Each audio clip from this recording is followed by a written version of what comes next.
We're here in Cape May, New Jersey. I'm in front of the Field of Dreams. Tomorrow we're going to the World Series of Birding. We're going to be following some expert birders around who are going to try and crack 200 species within a 24-hour period.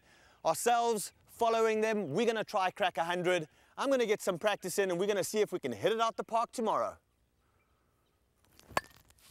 Woo! Let's go birding.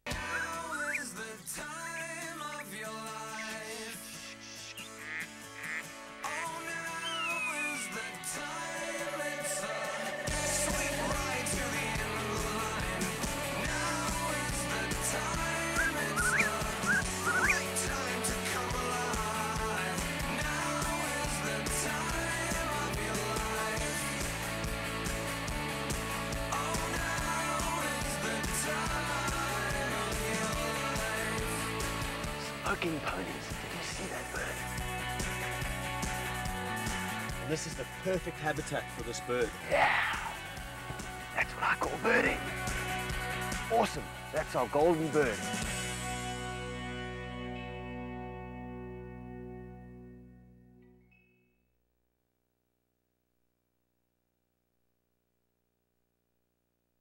This week we are moving away from our traditional show format to focus on competitive birding in the United States. This mad and frenetic brand of bird chasing gets its roots from the 1920s, and we have proof that it's alive and well in the United States today.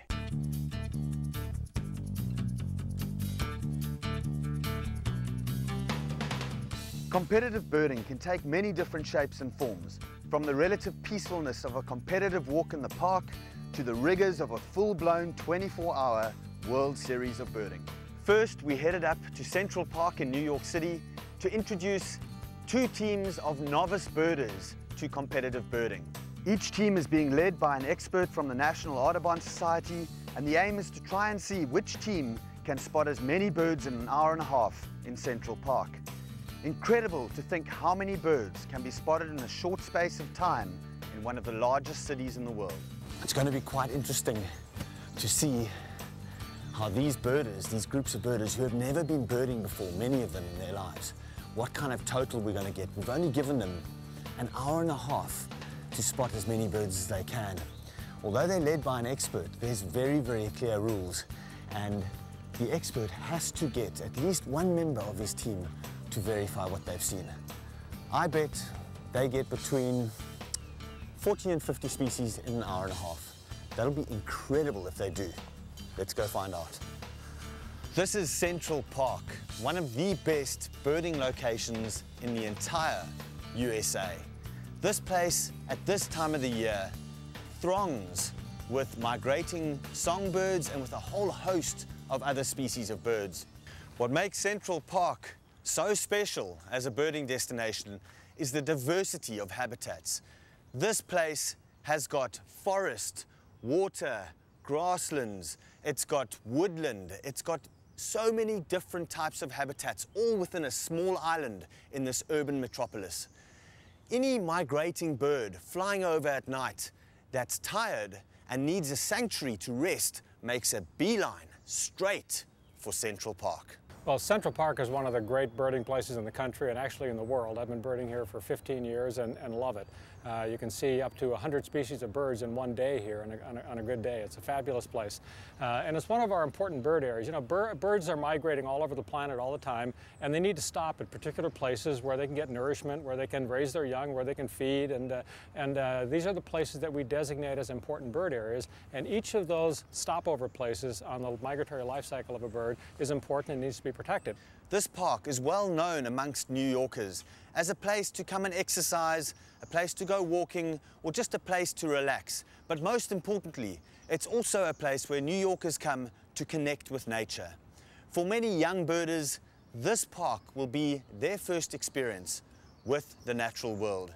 And many global birders look fondly back on Central Park as the area where they learnt all about bird watching. This is the Ramble, one of the best places in New York Central Park to go and view the host of birds that get attracted to this urban oasis at this time of the year. One of our teams, and I'm not sure which one it is out here in the Ramble right now, Let's go see how they're doing.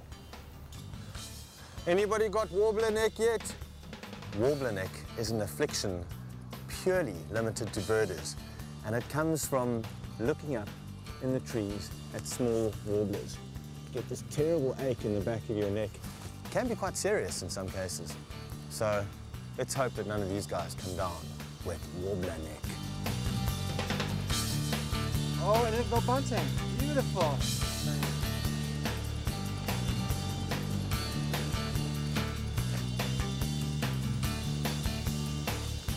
How did you do? 44. 44 species this morning. All right, this is the team to beat. You guys are the tweets. The leader in the clubhouse. These are the tweets.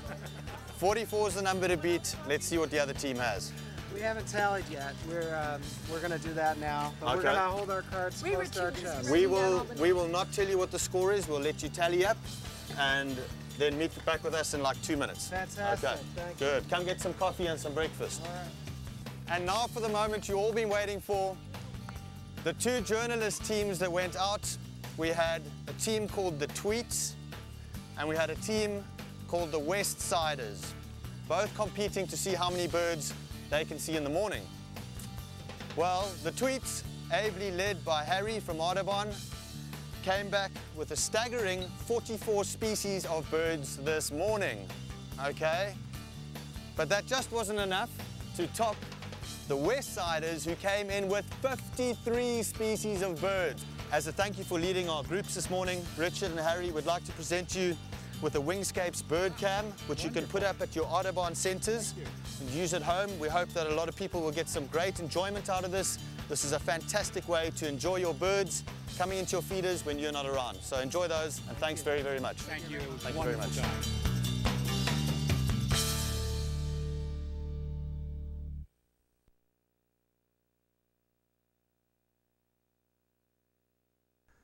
Now, a birding trip to Central Park just wouldn't be complete without a visit to one of the city's most famous feathered birding celebrities.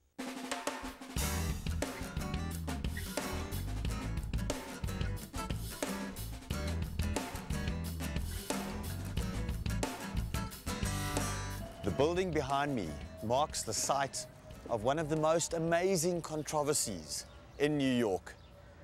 Right up at the top of this building lies the nest of the pale male.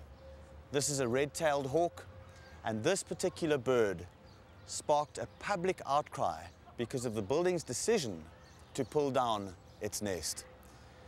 Public outrage was so virulent that the owners decided it's best to leave the nest exactly as it is. Pale male was a red-tailed hawk that came into the Central Park area first in 1991. Before that time, there were no red-tailed hawks in Central Park, and this particular bird, with a succession of mates, has raised an entire progeny of red-tailed hawks that now inhabit this urban oasis in the middle of New York City. Not only did we get a distant glimpse of the pale male and his mate, but we also got to meet another pair of urban red-tailed hawks who are in the thick of starting their own dynasty. Just a few blocks from Central Park, towards the Hudson River, lies a little patch of greenery called Riverside Park. And right here in this park lies the nest of a pair of red-tailed hawks. This pair has just started nesting in this particular tree. They've got 3 young iases, or young hawks, and these babies are just a few days old. The female is sitting right now on the nest, attending her 3 young chicks. But soon it was back to the competitive birding, and we caught up with the National Audubon Society's annual Leadership Birdathon, a race to see as many birds as possible around New York. This is a race which is taken very seriously by some, and not so seriously by others. Cue the 70s music. Chicka chicka wow wow, chicka wow, chicka chicka wow.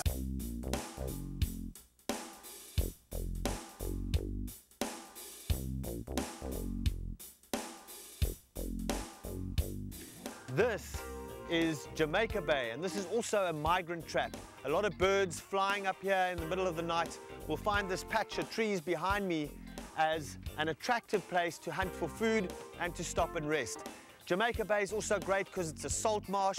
It's also got freshwater ponds. We're going to be looking for birds like shorebirds. We're going to be looking for migrant warblers and a whole host of waterfowl here as well. Let's go catch up with the Audubon guys. They've headed out. Let's see what their tally is and let's see what kind of birds they're finding here at Jamaica Bay. We got greater scaup and mute swans and little ruddy ducks, which are cute little ducks. Black-bellied plovers, dunlin. Look at these goslings with its Canada geese parents hogging the road, so to speak. All right, birding fans, it's 2:30 in the afternoon. We're in the Gateway Recreation Area, and I believe we've just spotted a... Black-billed cuckoo and a fish crow. And that takes our number today too? I think 149, we're getting close to 150. All right, so that's pretty much one of the benchmark numbers that we need to reach, right? It's always great to get to 150. The opportunities to get 150 are great.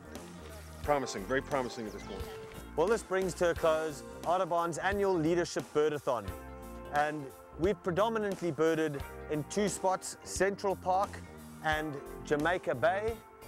And I can tell you that it's just gone 3 o'clock in the afternoon. And the tally of 150, I think, is pretty good for some relaxed birding and for a group of people that are just out there enjoying the birds of their city. It's incredible to think that both these destinations, Central Park and Jamaica Bay, are right within New York City. And I would bet that there are New Yorkers out there that don't know about the incredible opportunities for bird watching that can be had right on their doorsteps.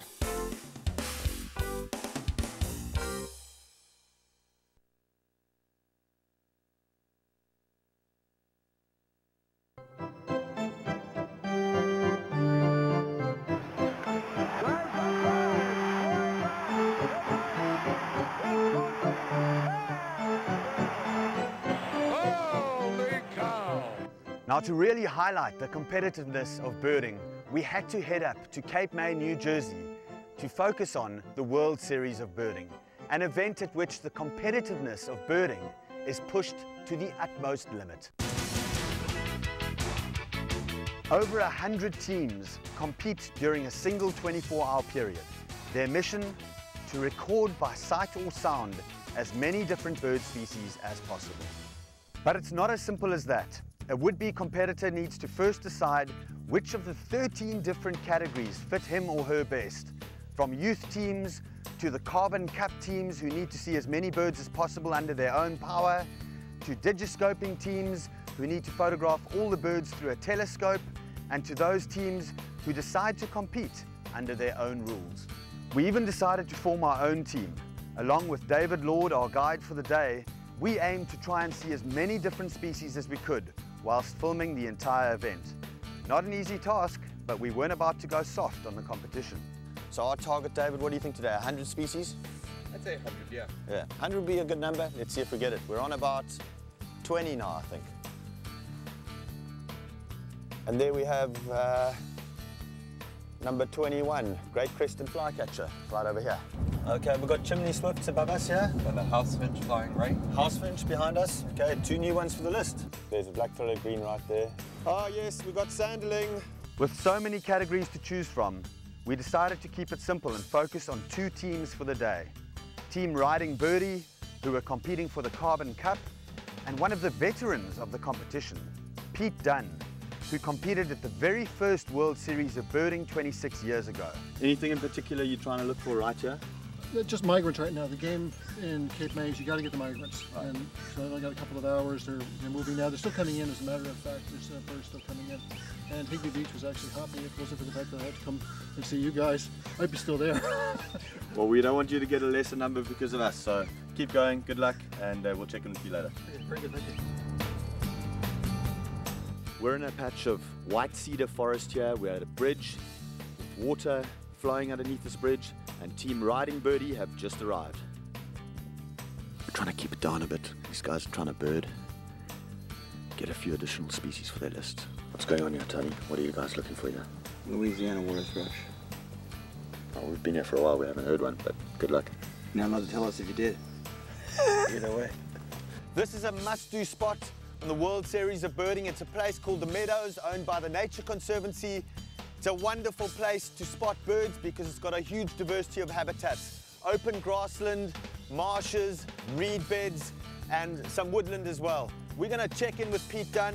It's 9:15. Let's go see how he's doing. This is frenetic stuff right here.